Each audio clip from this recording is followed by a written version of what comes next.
And just for my final remarks, very consistent to what I've been seeing over the past couple of weeks.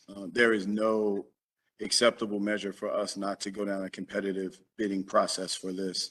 I think it's been used, I guess, by the administration as well as by the winner that this was a competitive process.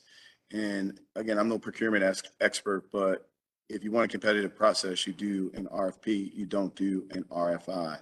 Typically for the general public, RFI stands for Request for Information, where you put out in the universe some high level kind of approach to something, and you see what vendors are kind of out there that could meet those needs. In a lot of cases, typically in the private sector, an RFI turns into an RFP to drive for that level of competition.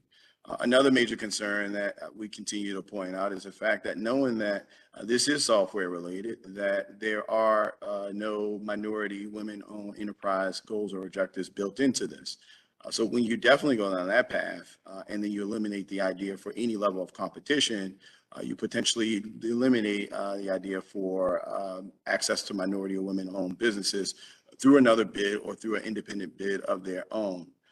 Lastly, again, when we talk about professional services, it's astonishing the kind of talk that we've had over the past couple of weeks of just taking a step back and saying that we accept this as professional services.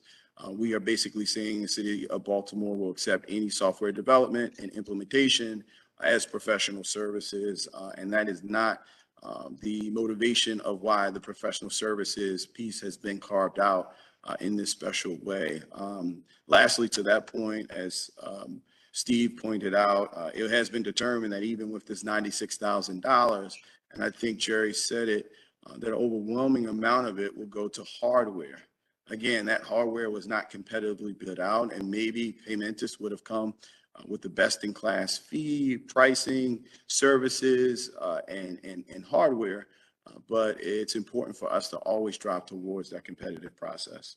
Really, really disappointed in the outcome of where we are with this today. I know this has been a priority of the administration to get this approved.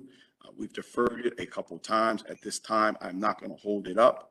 You know, the administration has 3 out of 5 votes on this board, and it's time to vote. So unless there's any other questions, concerns, or any readiness from members of this board. Hearing and seeing none, at this point, I entertain a motion. Move approval. Second. So it's been moved and probably second. All those in favor, please say aye. Aye. And all those opposed, please say nay. Please mark me down as a nay. So we have 4 ayes to 1 nay. This item is approved and moved on. Thank you.